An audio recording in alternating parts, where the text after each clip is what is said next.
I just want you to brush that off and I want you to go right into your script. Hey, welcome to an episode of Scotch and Scripts. I have the Albalor 16, one of my favorites. Cheers to you guys. Today on the script practice, we talked about the objection that comes up when you call someone or you're there meeting them in person and they say, hey, I have a relative, I have a friend in the business. How do you handle that? That's what we discussed today. So I want to have a conversation with you about that. And there are a couple of times you have to think about this objection coming up.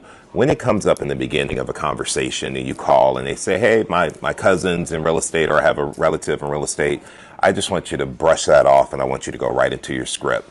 Say something like, oh, that's really great to hear. Most of us know a real estate agent, right? So when you sell this house, where are you moving to? I don't want you to get into it. I don't want you overcoming the objections in the beginning. A lot of times that's them just trying to get rid of you. Maybe they do have someone, but think about this. If they truly had a friend or a relative in real estate that they felt was the best option, wouldn't they already be listed? Think about that. So I want you to continue going through with your script. However, when you're at the end of your script and you're going to close and they turn around and tell you, hey, we do have a relative that we're looking at listing with, where do you take it from there? So there are a couple of ways that you can handle this. One thing I like to say is, do you feel obligated to list with that person? Or if you knew there was another option that could get you more money on the sale of your home and sell your home faster, would you be open to hearing more about that?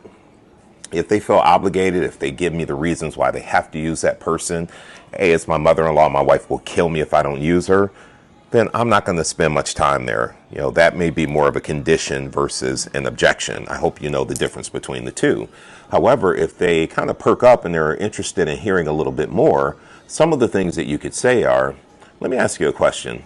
If that relative, if that agent was not a relative or a friend, would they be your top choice to use, or are you using them just to support them because of the relationship?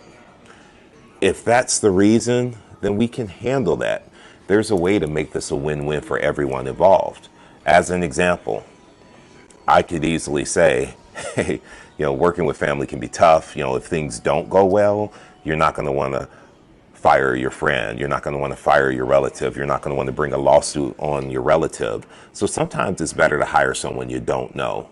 Here's the beauty of how I work. I understand you want to take care of them, and I think that we can create a win-win where you can hire the best agent for the job, make sure that you're taken care of because you are top priority, you get top dollar, you get your home sold quickly, and I would be happy to pay your relative, your friend, a referral fee. So essentially, they get money for doing nothing, and that way they don't feel slighted. Christmas, Thanksgiving dinner is still great. You guys still have the great relationship.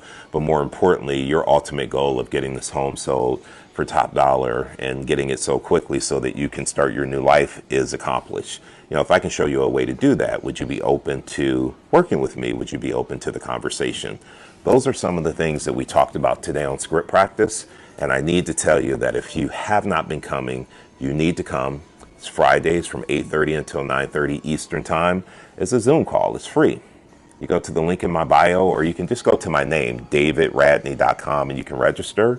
Bring your objections. What are you getting on the phone that we can help you overcome? I hope to see you next Friday. Cheers to you guys. Have a great weekend.